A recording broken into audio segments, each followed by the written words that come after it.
So, William, welcome, and thanks again for joining me today for a discussion on today's topic of the smiley face killers. Thank you. Thanks for having me. Glad to be here. Absolutely. Before we get into the main topics of today's discussion, your smiley face killer documentary and my theories on the alleged ritualistic murder of the SFK victims. I'd like to, kind of tee up a brief introduction for folks listening. Okay. And since your documentary title and your documentary and its title both offer a great introduction to the topic, I'll hand it back over to you for that discussion. No problem. Well, I titled the film "The Smiley Face Killers" because that is the nomenclature, the title that people refer to this type of murder that goes back 20 years. It's always been referred to because of a smiley face that's associated with some of the crimes or some of the deaths. But smiley face killers, and then I asked the question, who is abducting, torturing, and murdering young men in the U.S. and U.K.? When I started researching for the documentary probably 2 years ago, that was the totality of my understanding in the English-speaking world of where these cases were happening. And now I've actually grown in an understanding that there's more cases, Australia, these types of cases, Amsterdam, Sure. etc. So, but that was it. I mean, these cases go back. The original people, there was a journalist, her name was Christy Peel. She was on Coast to Coast a while back talking about this, and probably 20 years ago now. She's moved on. But the original writings about the smiley face killers mainly were by two guys. One was a New York police detective. His name was James Gannon, and a professor in either Minnesota or Wisconsin. His name was Gilbertson, and they wrote a book called Case Studies in Drowning Forensics, and really did a very superb job in detailing these types of cases. And that's really what the baseline of all the information that I put in the documentary goes to, is their work. Awesome. Yeah, and it's you put a lot of great information into your documentary. I can see where you had a great place to start. The professor you mentioned and the detective offer a great baseline understanding of this phenomenon that's occurring. I agree, and I think that they really did the best job. There's been other commentators whose names I don't really feel like referencing, but they've talked about it, Sure. and they've kind of made a mistake. I think my documentary, as you know, is 3.5 hours. It's very long, probably overly long. However, I really went into detail and showed and analyzed a lot of the Gilbertson and Gannon cases, and also more recent cases that show that some of the misunderstandings or myths that are associated with the case are just that, misunderstandings, such as they are extremely drunk and wander into water, and Sure, I think sure. I showed through at least 5 or 10 cases where these guys, Kelleher, Dakota James, these are more recent cases, Lance James, these guys are clearly walking around, they're clearly Absolutely. They seem to ambulatory. be. Some of them seem to be on their cell phones and talking. Maybe on their cell phones. Dakota Texting. James, perfect example. You cannot be have a .20 alcohol content and be feverishly texting on your phone. So that's the more I'll recent. attest to that. Yeah, I mean, I've experienced that as well. personal. So yeah, well, I mean, that's just a perfect example. Is the Dakota James? That's a recent case. That was another case that, as I was making the documentary, that I've talked to other people where I'm like, if this guy shows up in water, I'm going to freak out. And that kept happening to me over and over again. Probably the first time was a case in Columbus, Ohio. A guy by the name of Joey LaBute was in downtown Columbus and just disappeared. And then 3 weeks later. I'm very familiar with that case. Yes. Absolutely. So that was a remarkable one. And these cases, all of these cases have not really been solved in a legal sense. They've just all been put in a terminology of an accidental drowning, and then the cops move on. And I take a completely different, or have a completely different conclusion, which is these are murders and body dumps. Excellent. Well, I think that's a great description of your documentary, and I think you did nail it on a number of the misconceptions that are often had about this smiley face killers phenomenon. I believe you highlighted a few there. I have a few more I think I highlighted as well from your documentary. But before we get into that, I'd like to ask you what caused you to get interested in researching the smiley face killers? It's a good question. So I think I didn't know much about the occult. I really didn't know about occultists or that part of history. And I had gone and got your standard degrees. And 9/11 happened. I studied 9/11. That led me to Aleister Crowley and this kind of cult this cult underground that exists. And so, Interesting. I was more so. My first book was Prophet of Evil, writing about Aleister. It's really about Aleister Crowley. My second book was about the satanic influences on the West Memphis 3 cases. That's Abomination, Devil Worship, and Deception in the West Memphis 3 murders. And then I wrote another one, which was Crowley's influence on the 20th century. It's Children of the Beast. Crowley was known as the Beast. Crowley's shadow over humanity. So I was always kind of inclined to try to figure out what's going under the surface and the symbols. That Crowley used so many original types of symbols, and he had his own drawing of what was the beast, the mark of the beast, and the seal of Babylon, and all these very strange symbols that had numerical meanings. And what really piqued my interest into this, what was known as the Smiley Face killings, was my research into the occult background of David Bowie. David Bowie was very sophisticated. He knew all kinds of, above the level historical references and literary references, but it's pretty clear to me that he knew some occult stuff as well, Sure. particularly about Aleister Crowley. But when he passed away, his last album was Black Star, but he did a very mysterious, occult-influenced video for Black Star, where the music starts just as it's focusing in on a man in a spacesuit, and that man in the spacesuit is wearing a smiley face lapel or lapel or like a symbol on his chest.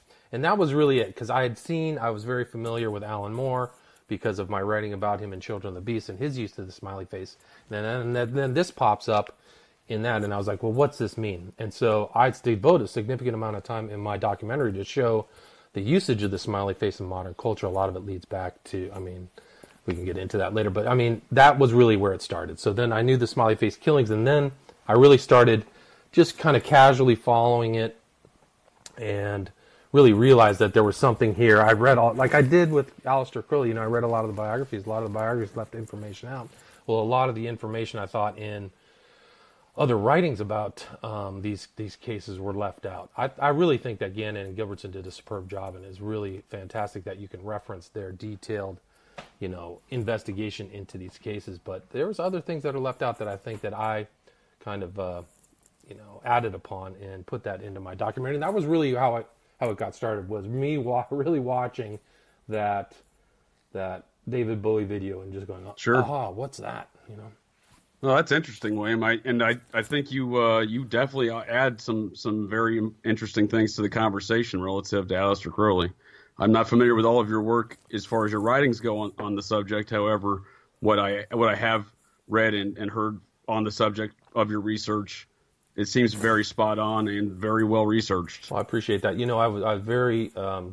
I took a lot of consideration into footnoting and referencing everything in all of my books. So, I take that kind of position that you really want to be rigorous, even though, it's a nonfiction book. You really have to. But I think it's important so people can see what you've been reading. Sure. And I think Aleister Crowley's a very interesting character in American history that is largely unknown to most of the population, because I'm sure I'm not teaching you anything here, but for folks of the interwebs listening to this conversation, Aleister Crowley was at the kind of the nexus point between NASA and Scientology. I find that really interesting. Yeah, it's true. Right there, JTO, all those in Pasadena was Jack Parsons, who Aleister Crowley actually said he was his most important member of the OTO, the Ordo Templi Orientis, was Jack Parsons, running the Agape Lodge that had Hubbard and all these other scientists and people in the movie industry involved. And here's Jack Parsons talking to Von Braun. He used to call Von Braun and ask him all these questions and stuff, this Satanist. Right. And every time they would do a rocket launch, Jack Parsons would recite Aleister Crowley's Hymn to Pan, this poem of Aleister Crowley's. So that's so wild. Yeah. In comparison to like a standard conventional history of NASA or Scientology, I'm sure Aleister Crowley's name is not mentioned very often. I would agree with that. I think that's probably one of the biggest things overlooked in Scientology as a whole, is that its basis is the occult. And Aleister Crowley, Hubbard's son, said that his dad was an aficionado of Crowley, collected his writings, and he used to go over Crowley's books before he would do his at the very beginning of Dianetics and Scientology in the late 40s and 50s, he would reference Crowley stuff. And there's actually a recording of Hubbard talking about Crowley, talking about, the great magician, Aleister Crowley. You should read him, called himself the Beast. So he's familiar with a lot of Crowley stuff. And that's fascinating. Yeah, his son said that Scientology was black magic drawn out over a longer period of time, which I found pretty fascinating. This would have been L. Ron Hubbard Jr.? Correct. So, yeah, okay. He had a name. He was his first son and was there at the very beginning. Hubbard had the Dianetics for 2 years, and then there was bankruptcy and problems, and then he started Scientology, and his son was with him for about 8 years, and then they had a falling out, and he did a famous article for back in the day there wasn't the internet, so they didn't have information, but he did a famous interview for Penthouse in like 87 or something like that, where he talked about everything about his dad and black magic. Wow. And drugs and all the stuff that Hubbard was really into that was really kept from the public. Yeah, I really do think you're correct in your assessment that that's absent from Scientology's teachings, modern day teachings. Well, if you start reading through all the promises and all these things, and you see where Hubbard got his ideas, where I even put it in my book where Crowley, his receipt of his most important book was the Book of the Law, and he called it, it came to me as a bolt out of the blue in 1904. And then Hubbard uses the same term about his book Scientology. It came to me as a bolt out of the blue. It's incredible. There's really, that is incredible. So the Book of the Law has all kinds of mumbo jumbo in there and terms and very rich jargon of occult and historical nature. But they talk about the one who came after. There would be one who would come after and interpret the book. And Hubbard thought of himself as and this is not uncommon in the occultists' tradition, is that Hubbard himself thought he was the one who came after to interpret Crowley's work. And he was anti-Christian. There's a very strong anti-Christian. I mean, it's an incredibly strong anti-Christian position from Crowley and in Scientology. There's all this derogatory terms against Christ by Hubbard, which is pretty shocking, and a lot of people don't talk about that.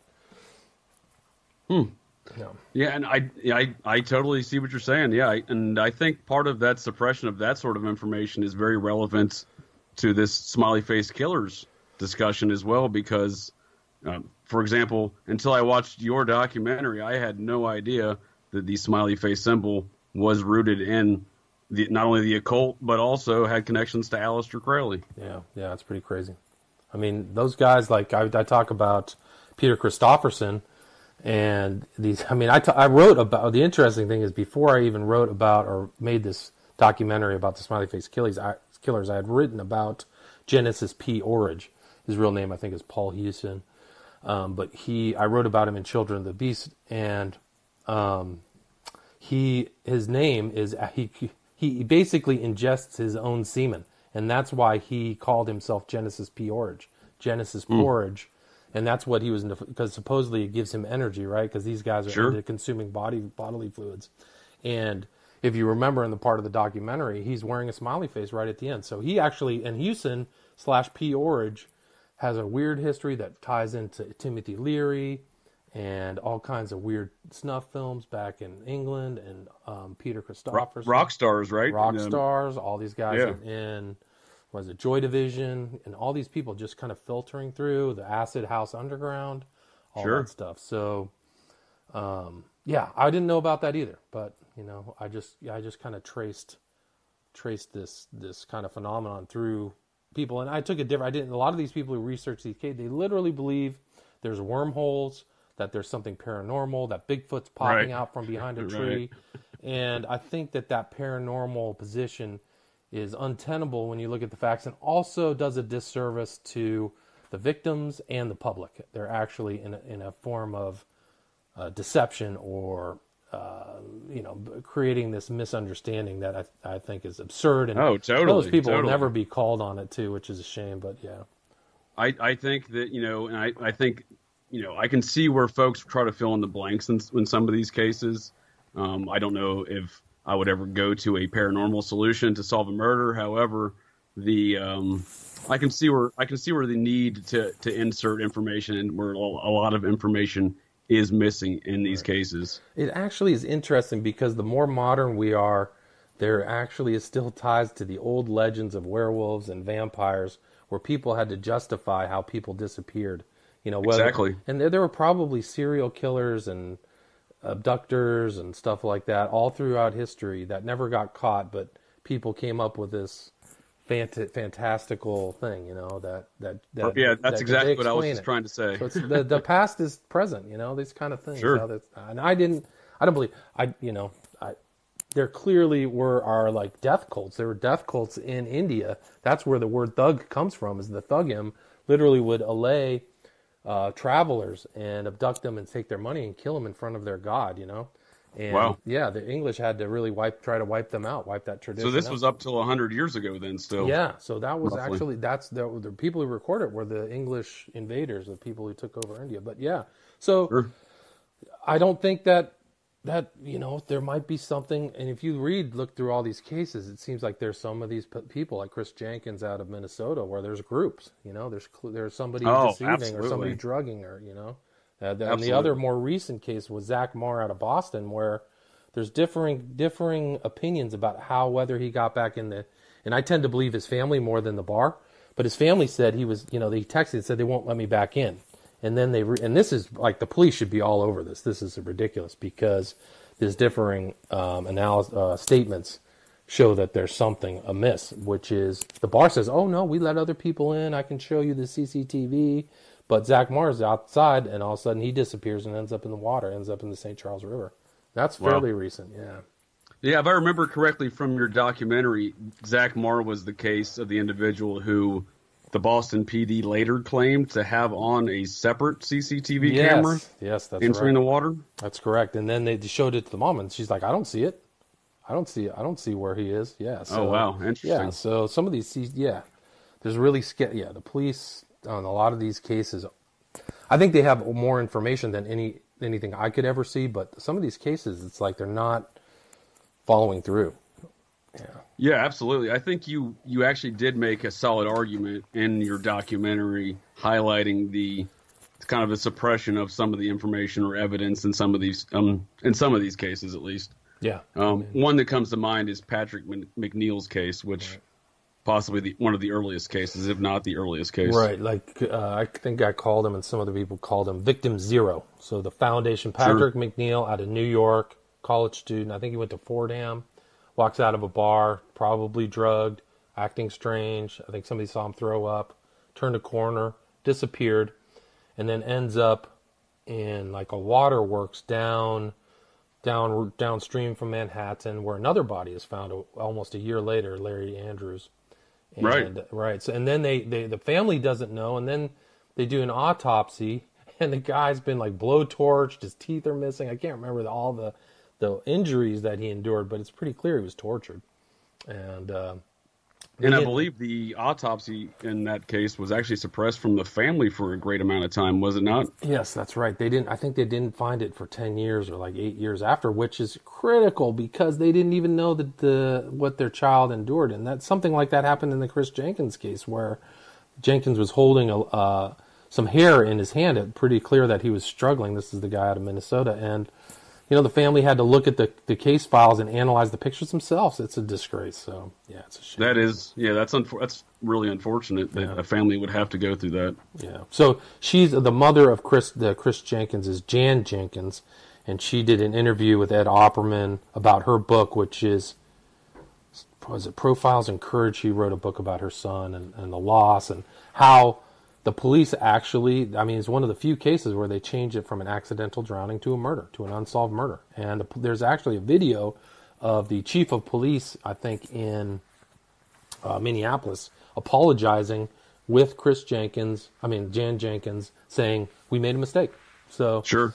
Yeah, I believe I've seen that clip. Yeah, so that's another one. But yeah, that was an interesting case with Chris Jenkins because if I remember correctly, his uncle was a high up in the FBI. Correct. And it's somehow that didn't even impact his family's ability to kind of get the investigation jump started at all, it seemed.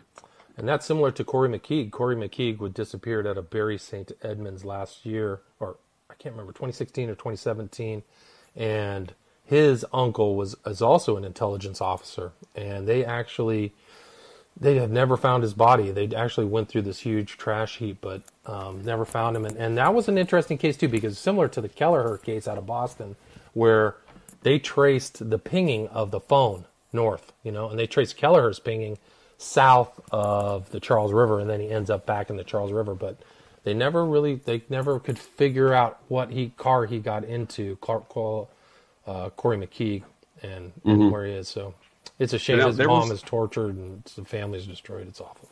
Oh, I bet. Absolutely. It's got to be just a complete nightmare for some of these families, given some of the accounts that I've read. Corey McKeague's girlfriend was pregnant, so Corey McKeague's loved one now has a child who will never know her dad. It's crazy. Yeah, that is crazy. I believe there was a lot of CCTV footage of Corey's disappearance in your documentary, correct? Correct. So you have him walking around. He's wearing a pink shirt, white pants, and wandering around post-drinking at, I think, a gay bar, if I remember. There's definitely this strain of gay bars in these cases. But these guys are all very similar to Corey McKeague, Dakota James, Joey LaBute, all on their phone. And all these people were actively involved in, either Grindr or these other kind of pickup sites, which is pretty remarkable. And then, if you look at my conclusion, I don't really want to go into the full summation of my documentary, but these guys are also, the killers are involved in it, and the cops don't seem to put it together. So I wouldn't be surprised in some of these cases the phone holds the evidence of the murder. And actually, I completely agree. Yes, absolutely.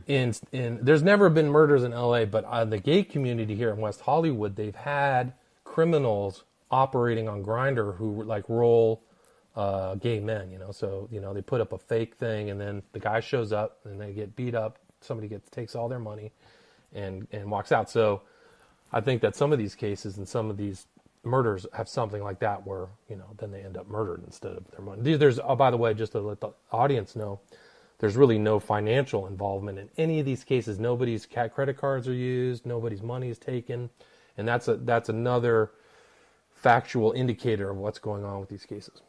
No, absolutely. Yeah, and that's one of the strangest aspects of this phenomenon is if this was a robbery, the individuals would be missing cash, Rolex watches, cell phones, these kind of items that are found on bodies of these victims, and it just does not compute with the facts of the situation. Right. They just accidentally drowned. Right, too. And why are their belongings found in piles where they were last seen? Some of the cases, I think it's in La Crosse, they're found by this statue of the Indian chief, which I found out later was a gay pickup joint or gay pickup area. So, interesting. Yeah, so, just the whole financial aspect of it isn't viable. It's not a viable way, path to go down. No, and I think you're spot on with that assessment there, William. And I think Joey LaBute is a prime example. That is a case that certainly attracted my attention while I'd been monitoring this phenomenon and kind of how some folks watch a sports team and follow the season and stats. I kind of did the same thing with the Smiley face killers for about a decade now. Wow, so you go way back. What piqued your interest, or how did you get involved in following the cases? I'd say initially, back around 2008, I was a former Air Force military police member, and I was stationed at a headquarters unit in San Antonio, Texas at the time. But when this whole Smiley face killer kind of phenomenon, I feel first hit my radar around that time. Mm-hmm. I saw it on some news programs, and my younger brother at the time was a professor at Iowa State teaching there, and I felt he might fit the target victim profile and kind of right in that region. So I definitely recall having a conversation with him about it, circa 10 years ago. Right, smart. I mean, I think everybody should have conversation with any younger men, college-age men. That's the group, 18 to 28. Sometimes a little older, but yeah. Yeah, it's crazy. Yeah, I mean, in all honesty, I think that may be the only way to kind of stave off sheer disaster come in some of these situations is the education of, hey, you gotta be aware of this. This is something that occurs. And I think that's why this phenomenon has continued, is because most of the victims don't see it coming. None of them, I would agree with you on that. So they're just a night, and most men, I think, generally feel comfortable walking home from a bar at night. They generally, and women are not comfortable at all. Like no woman ever leaves a bar at night and walks home alone. Very rarely. They'll get a cab or get a friend to pick them up. So, the victim group is very substantial if there's a predator out there, or serial killer. No, and I think if men were more prepared in situations, more educated, like as you stated, women, often are when they're out and about late at night, going to different bars and whatnot. I think if men were more educated, there definitely would be less instances of this. So you've read Drowning Forensics then, huh? You read that? I have. I came across that book in some of my own studies, personal studies, when I was in grad school studying criminal justice. And get it at the library? Yes, actually. Yeah. Yep. Yeah, that's where I found mine. You can find that. Actually, I found that you can find that book in a lot of university libraries. I've actually found it's in quite a few. I found mine at UC Irvine, so you're out here in California. And it really is a very, very excellent book in the field of, forensic studies. I mean, the forensics are incredible. I've never really been into forensics, but I appreciated the details and all the analysis and all the references that are in that book. No doubt. Sure. But back to Joey LaBute, when he's a Cincinnati native. He disappeared out of Columbus, Ohio. Cincinnati native, at least his family is, because it was all over the news here in Cincinnati. Are you in Cincinnati right now? I am, yes. Okay, gotcha. Yep. And so, I really took notice of that. That kind of really struck home to me that, there's, while I had been aware of this phenomenon and kind of following it over the years, no one had really, been a Cincinnati person, so it was never kind of right in my face or anything like that. So I really took notice of that following Joey LaBute. Yeah, that was remarkable. That was one of the cases where I've noted his disappearance. Jim Smith has been a researcher kind of going down the same path as me. There's been a couple others, his names I don't want to divulge, but he's the one who informed me about his disappearance. And LaBute is remarkable in a lot of ways because in that weekend that he disappeared was the Arnold Schwarzenegger weightlifting or some kind of bodybuilding thing. So there was a large amount of people from the outside. And I've always traced some of these cases to people traveling, that the perps are not just in that location. They go, there's cases like there was a case of a guy who died who disappeared and died when Obama became president. There was a celebration in Chicago. That guy disappeared. So these big festivals or meetings, and that goes Jimmy Slack in Pittsburgh, if you remember that case. He was coming out of all these places. Actually, Kelleher, Hurley, these guys are all coming out of either sports arenas or concerts, right? So LaBute was like that. And the interesting thing about LaBute, which a lot of people missed, is he was at a bar, but and also gay. His family confirmed that. But across the bar was a gay bar that was owned by the same bar he was in. So he could have walked out and crossed the street into that bar, and that was the end. Sure, something like that. I also felt that LaBute was a remarkable case because he was not the folks he was with, his cousin and friends, I believe, stated he was not drunk. He had 2 drinks or something to that effect. Right. He walked out of the bar on his own recognizance, without his coat, without his belongings, and didn't tell anybody. Right. And so it seems that he is getting maybe got attracted to go somewhere, maybe got invited to go somewhere. Didn't his last text have like that weird JST, like he was trying to spell a word but he couldn't do it? So, yes, there was some jumbled or something. I can't remember. Some jumbled message, something like that. So that's a remarkable case. And then you have these other instances where like the CCTV doesn't freaking work. So he's in this bar that's bustling, and the managers don't have good CCTV of him leaving. It's incredible. It's almost like it's a cover-up. I'm not saying that his bar owners are in it, but like you couldn't have you're operating a venue where people come and go, and you need to have, especially if you have 200 people or 100 people in your bar, you got to have CCTV in a high-functioning bar because people slip and fall, make false claims, supposedly get liability issues. Yeah, sure. Absolutely. So it's a joke. It's a shame. Now, I think you make a good point, because if there were folks stalking young men, that the bar would be the perfect place to go do that from. So working in a bar, owning a bar. I mean, I know there's often attributed I think, misattributed statement to a famous bank robber, but it goes something to the effect of, why do you rob banks? Because that's where the money is. Right. Well, if you're looking to stalk young drunk men, where do you go? Where do you go? Late at night. You try to drug them. I mean, what if you're like women, right? What if you go to where the women are, like dance bars or places like that, right? Pedophiles go to like Catholic church or something like that. I don't know. You know, people go to what they're looking for. So if you like, yeah. So, I mean, I think that one of the there's another case that came out of, I can't remember the guy's name, Truth or Consequences, but this guy he ended up dying before he got tried. But Truth or Consequences, New Mexico. But he had a group of 3 women, and he was drugging women and taking them into some torture room for years. And they couldn't find the bodies because they were taken out into the high desert. But I believe I've studied that case. Is that the toy box killer? Yeah, toy box killer, yeah. So, I mean, this is an incredible thing. Now, the victims are females. However, where are they going to find victims? A bar. Yeah, I believe, all those victims came out the bar. GHB, right? So they're being drugged, they're being taken out, and they have a woman who in a lot, it's like the Harvey Weinstein thing. The women put the other women at ease, right? Because this woman is, she doesn't have these other ulterior motives that men do. So sure, yeah, psychologically speaking, that should definitely put folks at ease. Yeah. Absolutely. So that's just another example. That was something I came across, and this is just, in my opinion, these are victims that men stalking men.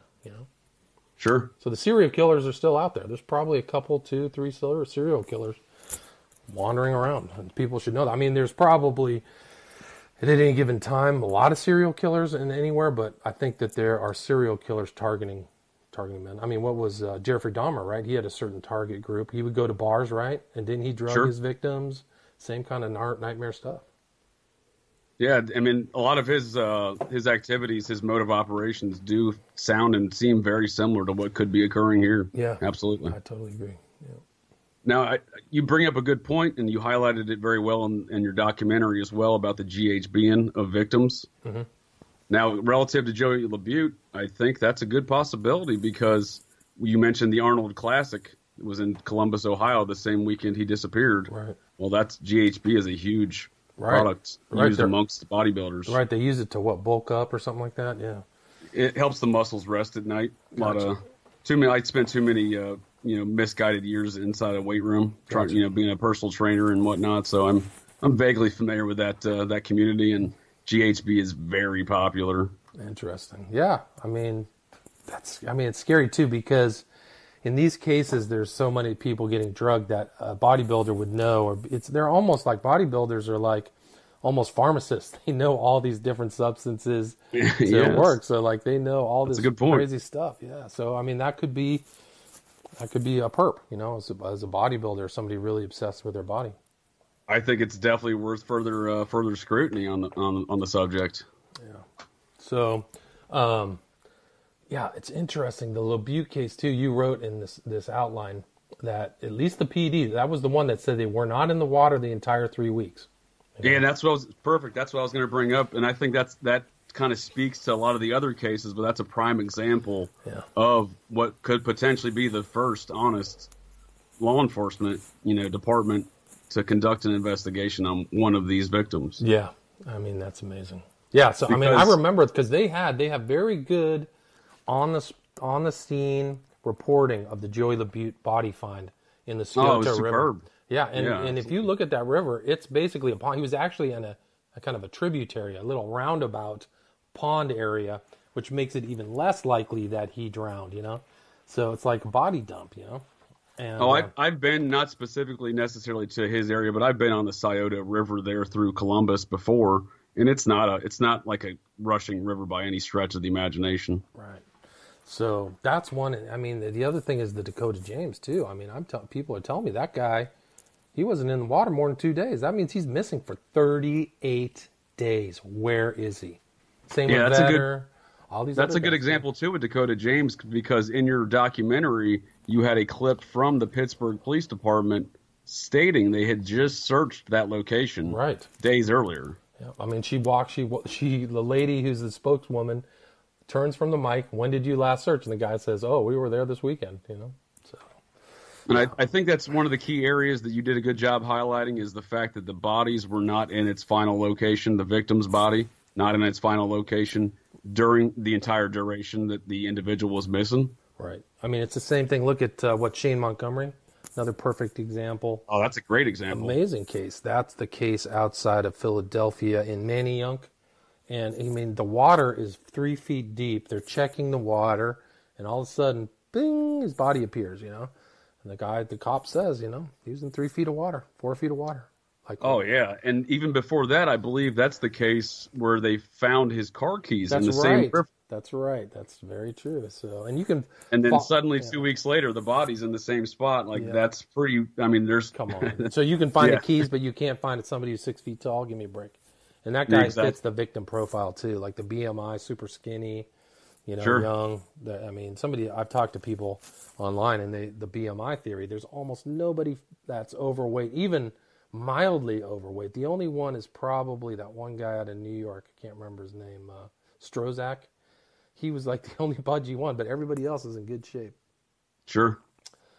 I believe you also brought up the case of Tommy Booth out of Pennsylvania in your documentary, correct? Right. And that was one of the Gannon Gilbertson cases. And which I like to point to because there's some, again, forensic science behind there to say, well, look, this guy, it's been, you know, fairly well established. He did not accidentally drown. This is in fact a murder.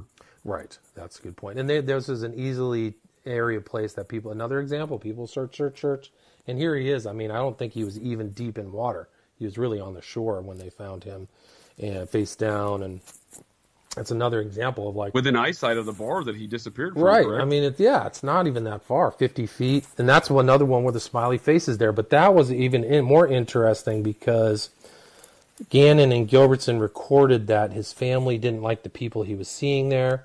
There was like a hyper sigil of all these weird markings that included a smiley face on the back of the bar near where he was found. And they surmised that, they wrote that that he might have seen something or did something that freaked these people out and they killed him for it. But they also, there was the guitarist, there was a picture of a guy who was on the scene that night wearing a smiley face t-shirt. Like it's just, I did not know that. Yeah, it's super crazy. So that is crazy. Yeah, that's an important case. The Booth case is a very important case. I think that detail, though, like you said, where there's a guy there with a smiley face on his T-shirt, and it doesn't sound like that was objectively investigated at any point in time after that. Well, that goes back to the other thing about people traveling around. These bands are traveling around. The people for the Arnold Classic are traveling, go to another city, do their crime or whatever, and leave. But I think Booth also had injuries that were consistent with torture. He had markings where a cigarette was put out on the back of his hand. You know, and I have to go back and look at that autopsy, but I think that he had aspects of torture. That sounds correct. Yeah. Absolutely, he did have some like his something. face was beat. Like I forgot. Some sort of abuse. Yeah, that was another abduction, torture, murder. So, and it's wild. So now we've discussed a number of these facts and the details, and how there's forensic science behind a number of these victims. What do you feel is suppressing? Like, what's the impetus or what's the purpose that's suppressing all of this? And I think I think there's overt and covert means of they're suppressing it. One, overt is these cases are happening over time, so it's not like some of these other serial killers where they kill a bunch of people in 2 months. It's almost like there's a delay, there's movement. So, but I do think that in certain people in Boston know something's going on. I think because also lacrosse. But some of these other cities don't. But I also think the incentive of the cops is to take things off the book. So an accidental drowning is a much easier thing than trying to ascertain a complex MO and motive and try to find out what's going on. I mean, it would take I mean, that's probably why none of these people, well, some people have clearly been busted because I show it in my documentary, but they would have to do a lot of things to find possible victims. So I completely agree. I think a lot of it is very politically motivated. Yeah. Whether it be they don't want a murder on their hands to scare the community, or I even leave open the possibility that there's, political players that are involved. Right. Well, I've had that. In the entire network. I talked to an ex-FBI agent. What's his name? It'll come to me. It's, I can't remember his name, but he said that there's politics involved. There's politics and the reason why. And another thing is I think that's a solid assessment. Yeah, a lot of these colleges, they always cover up murders and all kinds of stuff. They don't want to spook the parents and make that's them billions think of dollars. I can see that for sure. Yeah. Millions. Those are businesses, dude. Those are huge businesses. They don't want to say your son or daughter could get murdered or raped and freak people out. Well, I'm not sending them to the University of Minnesota. The University of Minnesota is an epicenter of murder, man. There are people getting murdered all the time there. And I mean, they would never want. Oh yeah, well we've had 10 killings that we've never accounted for. Your son could potentially end up in the river. They'd never say that. So, I think that there's a lot of financial incentives to keeping it quiet. Absolutely, I think you're spot on there. I mean, if you start having, I think there was an issue a few years ago at the University of Ithaca, for example, and the University of Ithaca had a number of their students winding up dead in the ravine, the creek, the river that runs right along the university. And they were issuing out statements, these are not related. These are, no one's killing these kids. And I think that is just to protect their bottom line. I agree. I think it's kind of like, what is it, the Jaws thing, where they're at the Amity Island or whatever, and you can't think the mayor's like, you can't tell people there's a shark out there. This is our biggest weekend, Right. And it's kind of like that. I kind of feel like it's the same thing in the movie. The guy who I talked to, ex-FBI agent John D'Souza. I talked to him. It's a good interview if any of you or your listeners. But I think he was right on point. I think he got it right. He understood that there was kind of an occult aspect to some of these, and also that the politics keeps people out of it. Yeah. Yeah, I think a lot of times, the politics and the occult aspects of our society go hand in hand. I agree. Well, I mean, how many of these cops are Masons? How many of these cops are in the occult? I mean, a lot of these people in the police departments are Masons, probably the chief. So if there's an occult and it's not even just the Masons, though, that I think are into occult, very occult activities. In our current day and age, I think it's just a wider spectrum of secret societies. Well, yeah, no doubt. And that's kind of gonna segue into my theory of the occult ritualistic natures of some of these murders. And the theory I'm exploring is, are these smiley face killer victims a modern day example of a human sacrifice? Right. Yeah. And that's a good question. That's deeply rooted in occult history. Absolutely. Ritual sacrifices. No doubt. Well, I mean, there are witch sacrifices that involve water, and West Memphis 3, there's other people, Kenneth Anger, the king of witches, Alexander's, they've all totemically dropped people in water to disperse. It's something to do with the spirit disperses in the water. So these are all water deaths, and if you look at my documentary, I surmise that, a lot of these people are pre-drowned. They're not drowned in the water they're in, and that's how it's easy to get the bodies in the water, make it look like a drowning. So, and I think that's a prime example. Back to Joey LaBute, when the Columbus PD said he's not been in the water for 3 weeks. He didn't die. He quote unquote most likely died before going into the water. Right. That's right. So yeah, I mean, I think your idea of human sacrifice is not outside of the realm of possibility. I think, yeah. Have you come across any occult societies that, in your research, your occult researches, that have been focused or interested in the mounds that exist in America?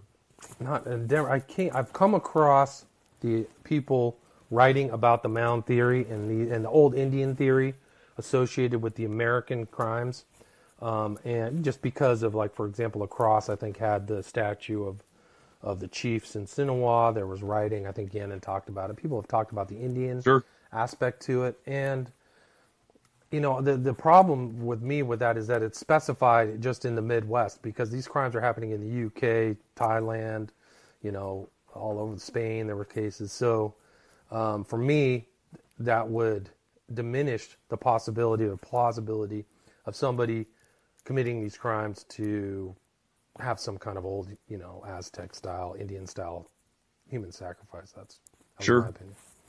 What's your thought on it? I think we, as a society, as America in general, as a history goes, we've been this history of the mounds. America's history of the mounds has been hidden away. It's actually an occulted history of Yeah, sorts. no doubt. Yeah, I mean, there's some cities by you called Moundsville. They took the Oh, mounds and they absolutely. scraped them off. Well, that's funny you mentioned that because so modern day Moundsville, West Virginia, you have a 65, 70 foot conical mound sitting there today. Yeah. Now that mound specifically ties in directly into America's history because that was George Washington's favorite mound. Interesting. I didn't know that. So George Washington and all of the founding fathers were deeply interested in the mounds. Not just Washington and his secret society that he was the first that he started. What secret society is that? That's the Society of the Cincinnati. Oh, Cincinnati. You're right. I mean, that's actually a huge. Have you ever seen that building that's in D.C., Cincinnati Society? Oh, absolutely. I lived in beautiful. D.C. for Yeah. about 4 years. Absolutely. Yeah. What years were you there for? Let's see here. Maybe 6 years. 2008 and 2009. No, it was 2008 to 2012. So 4 fairly years. Recently, yeah. Gotcha. Yeah, I love that city. Yeah, Yep, absolutely. But I that's actually where I first discovered the Society of Cincinnati. I walked past their building.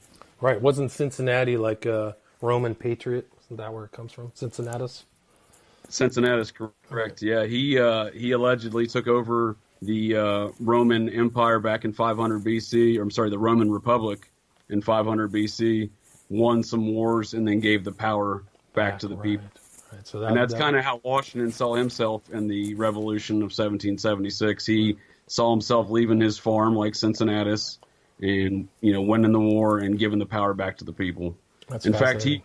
he references Cincinnatus, I believe, in his last speech to Congress. I think it's the Christmas Eve speech, I believe. Interesting. I didn't know that. I wasn't aware of that. So the Society of the Cincinnati is all of the officers and I believe some of the enlisted folk from from Washington's army in the Revolution. Interesting. Fascinating. They formed in May of 1783 versus America was formed in September of 1783. Wow. So before it even happened. Yeah, there's all kinds of strange things that happened right there at the founding of the country. There was all kinds of, there was the agreement of 1790, which was when Jefferson, Madison, and Hamilton all decided to put the capital there at D.C. was done at a closed-door meeting in New York. And all the men you just named there are all very interested in the mounds. Well, that's fascinating. I mean, the mounds flow through American history. The whole basis of the Latter-day Saints was mound theory, right? I mean, all these plates are in mounds. So it was something that was in the original colonists. Clearly, they knew there were other civilizations here when they moved to the Midwest. Absolutely. Yeah. I actually grew up Mormon. They're very interested in the mounds. Yeah, I mean, that's Joseph Smith's big thing. He found his plate in a mound, and that was the history. Was all these different civilizations, and they're fighting, and I mean, absolutely. The myths of the Mormons are pretty good, but yeah. So back to kind of where my theory is heading with these mounds versus the smiley face killer. I just want to build a quick picture of the mounds in America. Literally, America is built on the mounds. Right. The first free city in 1783, Washington, Pennsylvania, just south of Pittsburgh, that was built on what is known today as some of the oldest rock art and mounds in America. Interesting. Now, that same guy that founded that city, his son moved the capital of Ohio when he was the governor of Ohio, moved the capital to modern-day Columbus. I didn't know that. And when they moved that capital, they took the contents of a mound to make the cornerstone brick of the Ohio State Capitol. Wow, that's amazing. And that's about, if there weren't 2 blocks of buildings in between, that would be within eyesight of where Joey LaBute was found. Right. Just to kind of give you a reference point. So then the other place is close to Pittsburgh or whatever, right? The Washington, Spring Hill. PA? Yeah, Spring Hill is close to outside of Pittsburgh by 10 miles or something. Something like that. Yeah. So basically, all of these men of the society, these were the men that drew the maps of America. Right. They George Washington started as a map maker.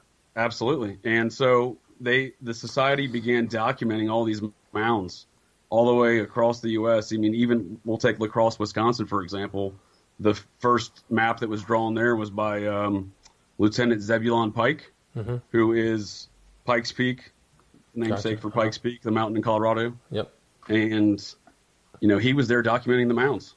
Fascinating. So you're saying the Society of Cincinnati that was their first mission. So Gotcha. it appears that they started documenting these mounds immediately following the Revolutionary War, setting up cities around in and around the mounds. So I'm talking 1783 all the way to 1838 when Texas is being founded. That was founded in Nacogdoches, and that was on in and around mounds of Nacogdoches. Fascinating. So you're saying that the Society of Cincinnatus created cities based upon mound structures. Absolutely. Gotcha. And to speak to your worldwide phenomenon of these style of killings that occur in other countries. Now, there's a whole worldwide network of mounds. Now, granted, with a Christopher Columbus 1492 American history, it doesn't work that the mounds are connected. Mm-hmm. No one in modern day history or archaeology connects the mounds of America to the mounds of the UK, for example. Gotcha. Mm-hmm. However, I think they're incorrect. Much like Christopher Columbus didn't found America in 1492. Right. So George Washington obviously had an affinity for these mounds, built 2 replicas, 70-foot replicas of his favorite mound on Mount Vernon. Okay. His secret society set up cities all around America in and around these mounds for decades. I mean, long past Washington's life, they were still doing this for some reason. Okay. And Washington just happens to be the direct descendant of a Knights Templar who was a primary player in the Magna Carta. So 1100, is that right? 1215? 1215, gotcha, okay. So Magna Carta is, by modern day historians, is recognized as the predecessor to the Constitution, right. The U.S. Constitution. Individual liberty, ability to, talk to the king or whatever, entreat the Absolutely. king. Freedoms, habeas corpus, right? Absolutely. Okay. All most of our, like I said, the U.S. like the items you just identified derived from the Magna Carta to the U.S. Constitution. So I find it odd that Washington is a direct descendant of the man who was responsible for the Magna Carta. Okay. So there's over a 500-year period between the two items, but yet it seems to be a lineage between the two. Okay. Definitely an ideological lineage through the, Anglo-Saxon legal system, legal history? Oh, absolutely. Absolutely. That's definitely the basis. So what's the tie between, why is the mounds, why is somebody abducting young men, and what's the connection between that and the mounds? So real quick, just to connect the American and UK mounds real fast. Okay. The Knights Templar set up in and around the mounds of the UK when they took over that land. Okay. So to speak. So that's what the Spanish did when they took over Mexico. Almost all those main cities are based upon a mound or some kind of temple or pyramid. Right. And you can even say that about modern day Israel. Even Tel Aviv, Tel is a mound, right? So modern day Israel is built on a freaking mound. There's tons of mounds in the Middle East. I mean, there's mounds all over the world, probably. Absolutely. They're all over the world. And to speak to your Spanish settlement of Mexico, well, the Knights Templar weren't restricted to a nation. They were a worldwide organization and very, very focused and headquartered out of Spain, just the same they were Scotland. Interesting, I didn't know that. And the UK. Absolutely. Basically tons of knights that invaded Mexico. I actually did if you want to go to my YouTube channel, I have a 6-part series where I talk about Bernal Diaz's history of the invasion of Mexico by Hernan Cortez. Really fascinating. Interesting. Yeah. No, I'll have to check that out. Yeah, I mean, it's an amazing conquest. I mean, the two civilizations, they just destroyed the Aztecs, and the Aztecs were, I mean, the interesting thing about the Aztecs is they were building a city next to another city that they didn't even know its provenance. They were in Tenochtitlan, and there was another one, Teotihuacan, which they just said was owned by the god people. It was the temple of the gods. They had no idea where it came from. It's another civilization. So these other civilizations clearly existed in the United States, UK, even before, modern history, probably before BC, some 1000 BC, 2000 BC, I don't know. Sure. So that was I gave you a quick kind of just 101 on the American mound history and how they might actually connect to the UK mounds. Okay. So there might actually be and if that's true, then how much further do they connect is my next question. But back to the topic at hand, as far as the smiley face killings go, and just I've honestly just started off with the cases outlined in drownings and forensics. Gotcha. because I can point to these are actual cases. Now Right, what's that? 20 cases, maybe? Yeah, I think it's a dozen. Yeah, maybe 13. 3, 4, 5, 6, 7, 8, 9, 10, 11, 12. They did 3, 4, 5, 6, 7, 8, 9, 10, 11, 12, 13, 14. They did 14 cases. That sounds right. So I've kind of started there, and starting to write this series of my thesis on the matter. Mm-hmm. And part of that thesis, my theory about the mounds being modern day sites of ritualistic sacrifices. Many of these sites were the site of ancient, ritual sacrifices. Right. Aztecs always dragged their victims up to the top of one of these temples and cut their heart out, right? Oh yeah, I mean they seem to have some fairly bloody rituals. Yeah. Really now bloody. the ones in the mounds are less documented as far as the activities of the rituals go, but I think it's fairly well established from modern day anthropologists and archaeologists that the individuals that were sacrificed were of the same community. They weren't visitors to the area, Interesting. etc. Okay. Now, one of the ritualistic mounds that were used, one of the mounds used for ritualistic sacrifice at one of the larger mound cities that still exists today is in Cahokia, which is southern Illinois, just across the river from St. Louis. Mm-hmm. And that mound is known as the Rattlesnake Mound, or as you previously identified as one of the clues from the original detectives relative to some of their cases in their book. Sinsinawa was a road where one of the individuals disappeared from. It was also allegedly marked at one of the sites in Michigan for a victim. Well, Sinsinawa means Rattlesnake Mound. Interesting, fascinating. So there are some, very kind of rough connections, tenuous connections to mounds already based upon their research from the original detectives. Right. So I kind of took that a step further and I said, well, if this could be a thing, then where are there not mounds? So I identified an entire state that there are not mounds. Which is? New Mexico. Okay. And I compared their city of Albuquerque to the city of La Crosse as far as statistics go relative to these style drownings, these quote-unquote accidental drownings. So given the details of what we've kind of already established as some of the key facts in these incidents, mm-hmm. Albuquerque registers 0 drowning incidents that would qualify under these kind of smiley face killing, characteristics. Same MO, right? Yeah. So La Crosse, Wisconsin, for example, they have 8+ victims. Right. And roughly, the last 20 years, maybe? Sounds right. I mean, they've had quite a few. So La Crosse, Wisconsin has a high concentration of mounds. Quite possibly, Wisconsin seems to have the highest concentration of effigy mounds throughout the entire world. Interesting. So are you saying you think that this mound is associated with the secret society of the Cincinnatus? Well, while they definitely had a great interest in the mounds, other secret societies since then have definitely showed interest as well, including the secret societies within the Catholic Church, the Vatican, mm-hmm. the Jesuits, to be more specific. Mm-hmm. If you want to call Walmart a modern day secret society, I mean, what does the Walmart family own? About $150 billion? At least, yeah.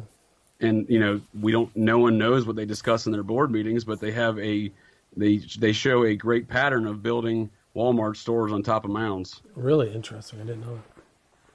And then they're not the only ones. I mean, government buildings, right. Catholic churches, Masonic lodges. I mean, there are a lot of secret societies that definitely enjoy these mounds or have an affinity for these mounds. Right. So what I'm saying is that I see it more as a modern day occult group,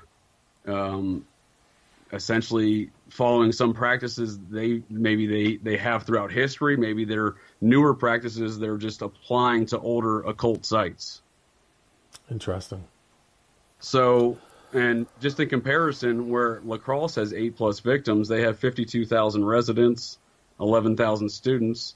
Albuquerque, 0 victims, 0 mounds, 10 times the population as La Crosse, 3 times as many students as La Crosse, and the river goes right through town. So it seems odd that there wouldn't be at least some correlation, you know what I mean, between those two locations. Yeah, it's odd. I mean, yeah, I don't know. I don't know what to think. I mean, I think that the mounds, there could be something there, but for me, I think the motivation is, there's always been my thought in the back of my mind that there's some kind of like human sacrifice aspect to this. Like if you look at, God, what was it? If you look at the old myth of Hadrian, right? He had his ideal gay lover was this guy by the name of Antinous, right? Antinous, who popped up in the whole Pizzagate investigation. With I'm familiar.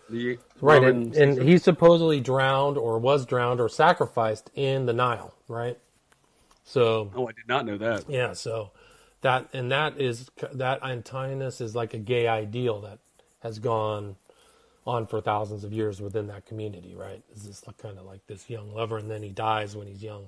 So, it might have something like that, So yeah, it's very possible. And there's your sacrifice, there's your kind of thing, But I have to look more into this mound stuff. But I think that the thing is that there's some out here in L.A. that you know of Van Zandt, but there was Roberson, a couple other guys. Roberson. Yeah, I sent you Van Zandt. That's an interesting case. I actually served time with that man in the, like I said, the Air Force Military Police on a deployment, and we have common people, or had common people, I presume. Do you think that he was abducted, or do you think he disappeared or committed suicide? I wouldn't have any personal, thing to weigh in on that. However, I do say his case seems very suspect to fall in this same line of smiley face victims. Yep, same thing. Out at a bar, I live by there. I live by Hermosa, so I know exactly where that liquor store was that he was last seen. But they, the cops there did some more research, and they said that he was last seen with a group of people he didn't know going into a parking garage. Which I know exactly where that parking garage is. So. Interesting. Super sketchy. Yeah, that's a real odd one. He was. I think a lot of times, just like that, there's an additional detail that could weigh in heavily on solving these cases. I agree. For example, two of the early cases, they wrestled together on the same varsity high school team. That's right.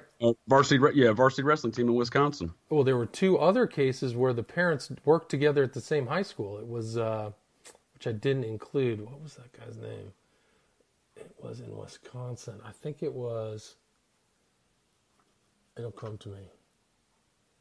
Yeah, Wisconsin's a hotbed because I know 5 of the victims are from the same county, and one of the victims, his father was the sheriff in that county. Wow, no, it was Nathan Edberg.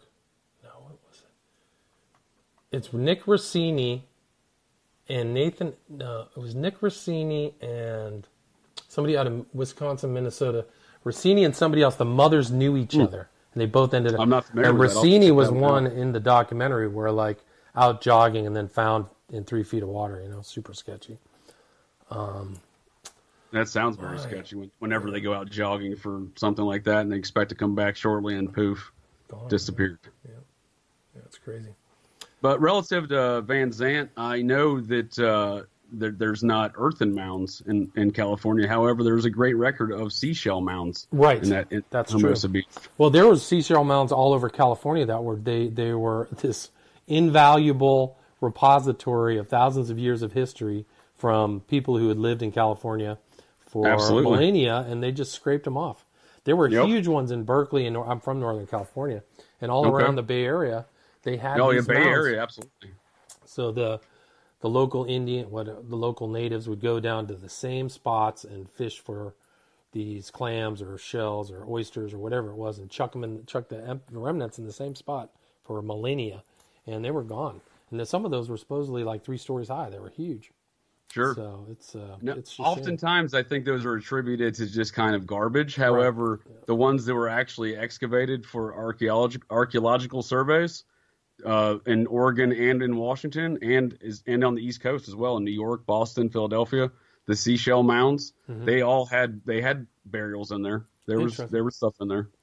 Yeah, I'm not surprised. Not surprised at all. In fact, I can immediately think of a seashell mound that was used for ritual sacrifices on the Columbia River in I don't know if it was the Washington end of the Columbia or the Oregon end, but it's somewhere there. Not surprised. Not surprised at all. Yeah, So I mean, it's a I lot of lost wouldn't history. rule out Formosa Beach as being a site of a former seashell mound. I don't have that specific evidence like I do in Columbia, or the Columbia River site, but I think there's a lot of correlations that can be drawn there. Yeah, I wouldn't know. LA was never heavily populated. It wasn't really a tenable place to live. It was just basically chaparral. So even before the Spanish, there were very small Indian communities, Sure. or native communities. So yeah, I don't know. I'm just looking through my notes right here on what other mounds I had listed as far as their specific cases. So Dakota James, I don't know for a fact that there was a mound at that location. However, he was found on Neville Island. Right. And that's right. Neville Island its namesake is for Colonel Neville. Mm-hmm. He was the aide de camp to General Washington. Interesting. So there's something going on there, yeah. His son was the aide de camp to Lafayette, the French commander. Right. Because the Society of Cincinnati is a French and American society. So it's on both sides. Didn't know that. Yeah, and Lafayette was the head of the French side. Now, Neville's son, Major Neville, was Lafayette's aide de camp. And Major Neville founded a town here in Claremont County, Ohio, just outside of Cincinnati, named Neville, Ohio. And you can go visit it today. There's a mound in the center of town still. So they built that town, Neville, Ohio, around a mound. I would not be surprised if Neville Island is named for the same reason. Interesting.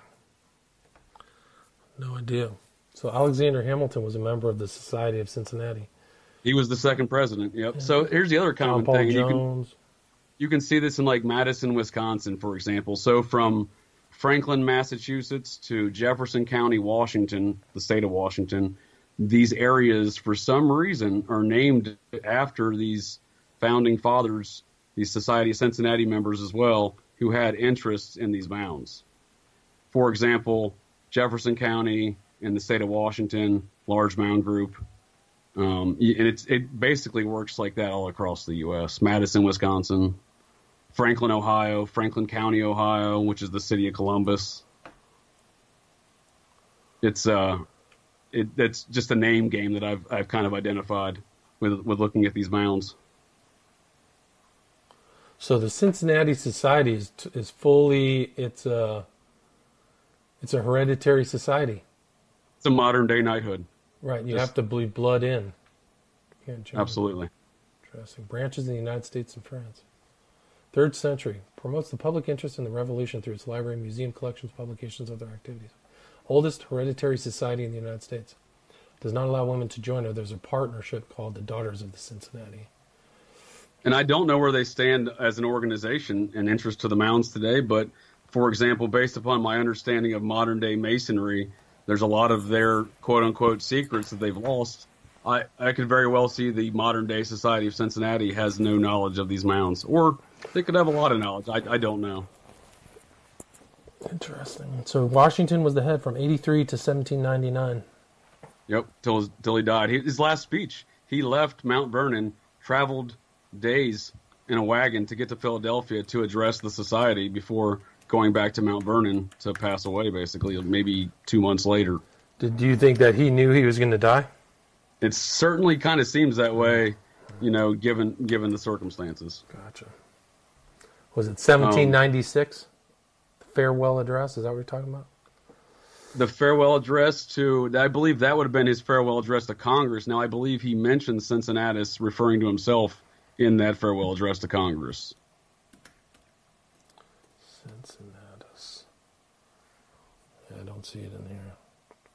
I can definitely send you a link. I would love to read that. Yeah, that would be very interesting. Now, back to La Crosse, you had mentioned Riverside Park, the Hiawatha statue being tied to 5 of the victims. Hiawatha, that's right. Yeah. And now there's lots of I've mapped the mounds in that location. It's all in that little corner because that's a very important mound area because that's the convergence of 3 rivers. So let me ask you this question: if something is associated with these deaths by the mounds, why haven't there been reports of young men being abducted and disappearing for hundreds of years? I think that's a great question. I think much like the obfuscation of facts that we face today on this subject, be it the FBI's statement about there being no evidence of a smiley face killer, or being it the political statements from local governments or local authorities, I think it's the same thing. It's obfuscation of facts. It's suppression of, so of there information. may have been some group that is associated with the mounds that is interested in sacrificing young men to these kind of old primitive gods or something. Sure. Absolutely. I leave open you nailed it, but I leave open two possibilities to achieve that. Either there's always been a group, since, it's a theology or a mindset or a philosophy that existed, back when folks were sacrificing on the mounds that we know they were sacrificing in America. The ones, in Cahokia, for example, we know folks got sacrificed from that community in that rattlesnake mound. So I'm saying either the theology continued in one lineage, or modern day occult groups are trying to replicate those same activities at those locations. Interesting. Yeah, I mean, here's another one for you. I wouldn't be Todd surprised. Guy. I mean, I don't know. I mean, not in those groups, but they have some very strange ideas. The ones that I included in my movie are very strange. Oh, absolutely. When I saw some of the your conclusions in your documentary, I was like, well, if there was a group that would be doing these type of activities, I think William Vance just nailed it. Yeah, I mean, it's crazy. So Todd Geib, here's one for you. Todd Geib, I think we can probably both agree that the forensics absolutely agree that he was murdered. Right. That was determined by numerous medical examiners and pathologists. The circumstances surrounding his disappearance are bizarre, to say the least. Yes, very bizarre.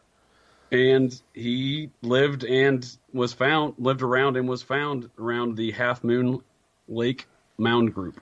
Oh, so there's a mound group around there? Oh my God, that's crazy. Right there. And that's a hotbed. He lived on Half Moon Lake. He lived there. I mean, that's where he was at. Wow, that's amazing. Those, that whole west side of Michigan has tons of deaths. There was some I covered in there. There was a young kid, his name I can't remember right now. But there was another guy, a football player, who ended up dead, face down, up there. What was his name? Colin Finnerty. Colin Finnerty, yes. Good. Yeah, Finnerty was up there. Yeah, I got a pretty good memory like that. That's good. That's good for you, man. That's good. You're lucky. Who do I have up there? Travis Trowbridge. Travis Trowbridge. Sorry, go ahead. What was it? Colin Finnerty. Travis Trowbridge was another one who died close to Geib. Okay, I'm not familiar with Trowbridge. Yeah. Was that a Lansing? No, it was East. It was East Michigan, but he was. I covered him briefly in the documentary. And I mean, back to your question. I just had this thought. Back to your question of, if this has been occurring for so long, why don't we have a great record of it? I mean, Michigan. When you just said that about Michigan, I don't think there's a city in Michigan that solves more than 30% of their homicides. Right. No, I misspoke. It's Western Michigan. Homicides. I misspoke. It's Western Michigan, and even that forest there is Huron Manistee. It's an Indian name, right? The Huron. Oh, absolutely. Yeah, I mean, Michigan's filled with mounds. Yeah, that's crazy. And I think Detroit is probably the top end of thinking homicide rates, and probably Flint's the low end. But you're talking 10%, maybe 15% in Flint, and maybe 30% in Detroit. So even in modern day, we're not solving but a percentage of homicides in some states. Right. Small percentage. Yeah, it's amazing. And back to Todd Geib, the one thing I thought Gilbertson and Gannon nailed in their book, Drowning in Forensic Science, there was the notion that there was a possible suspect in Todd's murder. There was a cocaine dealer, I believe, from Lansing, Michigan. Yeah, that's right. Something like that they highlighted. And Lansing's another town with numerous of these victims, these alleged victims, and numerous mounds. Yep, there's a lot going on through that whole road. The 96 goes from Grand Rapids, Lansing, down to outside of Detroit. Where is Ann Arbor? Yeah, Ann Arbor. There's a bunch. Yeah, it's crazy. And I tweeted back and forth with your researcher from your documentary, Jim Smith. Yeah. And I believe one of his favorite locations is a Lake Hartwell, I believe. Is that Georgia? Georgia, down there where he's located. Yep. And, I mean, he and I were having a discussion the other day because Lake Hartwell and a number of the other areas around there are all sites of mounds.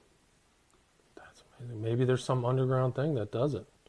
You know, like I surmise in my conclusion that there's groups talking to each other either through the dark web or through some kind of internet thing where they know this. That's how they learned this MO. You know, to abduct and do all that stuff. There's been I covered a couple deaths outside of Georgia, actually. Who was it? It was, what was this? Naz Mohammed died. Oh, that was a strange one. Yeah, that was a strange one. That is a very strange one. But that guy, there's a lot of fetish stuff involved with that dude. But yeah, it's crazy. He was the Australian. Yes. He's residing with some friends, maybe? Yeah, he was with Perth. He was couch surfing. And, okay. Yeah, that one. I mean, I could talk to you. I remember that case. That one stuck in my head. It was very strange. I can tell you some stuff offline that just the police just dropped the ball on that one. Holy smokes! So it seems to be the trend in a lot of these cases, don't you think, William? Well, I mean, a little bit of groundwork would have helped a lot in that case. You know, what he was told and what the police told and what the people who knew him told are all different stories. He just ran, you know, they said he did acid and ran off, and then they found his body and he was beaten up. Like, so how did he get beaten up? Did he just run off or did he get beaten up? Was his body dumped? There's another river dump. How do they know to dump in the river? How do people know to destroy the evidence, you know? So yeah, I mean, it does seem like there must be some sort of network of communications out there, through some medium, some facet. Some way, yeah. I mean, the rise of these cases conform to the rise of the internet. Going back to McNeil, 1996, 97. You know, why is that? That's an excellent point. How does that happen? An excellent point. I mean, you can trace those cases back. There's a bunch of deaths in Sydney, Australia, like 50 or 60 body dumps in just the Bay of Sydney itself, even before the internet. So how is this happening? Yeah. Oh, yeah, man. It's all over the place. It's happening all over the place. What years did the Sydney, Australia deaths I have to send you the link. I have it. Let me see if I can find it. Okay. I'll give you the title of the article. Well, William, I guess we should probably, I don't want to keep up too much of your time here. We should probably wrap these things up here. I do want to say thanks again here for this conversation. I do appreciate it. Yeah, thank you. Thanks for having me. It was great talking to you. Very interesting. The title of the article is Australia. This was in 2017, January 30th, when gangs killed gay men for sport. Australia reviews 88 deaths. I just wrote that down. I'm definitely going to look that up as soon as we hang up. That's amazing. So this is another thing. I mean, it's crazy. That sound, wow, 50, huh? 88. 88, wow. Just there, yeah. So, I mean, I could do another 2 documentaries. It's hard to believe, but I did 3.5 hours. I could probably do another 3-hour documentary. It's just like, it just keeps going. So, anyway. Hey, I'd watch it. I appreciate that. Absolutely. I can give you my highest recommendation as far as a quote-unquote fanboy. If you can call myself a fanboy of these smiley face killings. You know, I've been tracking them for a good decade now. Well, it's great to talk to you then, because, we have a small group. There's a small group of us, not just me and Jim Smith. All have kind of developed an interest in these cases. Also, it's very mysterious. Yeah. Because I feel like this is an often under-discussed, mentioned topic of conversation, even amongst the circles of the interwebs that would discuss these things. Right, I would agree with that too. Yeah, it seems like the conspiracy theory par excellence, I guess. A lot going on. But you figure as many folks that like, murder mysteries and watch all the, murder porn on network television, be it your 48 Hours or your, those kind of things. You'd figure there'd be more interest in these cases, in this topic. I would agree. I totally agree with you. All right, so that's kind of my goal is to kind of provide some more education in the matter. And I feel like that seems to be what you're after as well. I think so. I mean, I've done a lot of interviews, so the information's out there. And I just got it out there as a warning. You could end up as a victim. People could end up as victims of this whole horrible situation. Absolutely. So anyway, all right, JJ, I thank you very much for having me on your show. I appreciate it. Hey, thank you, William. All right, take care.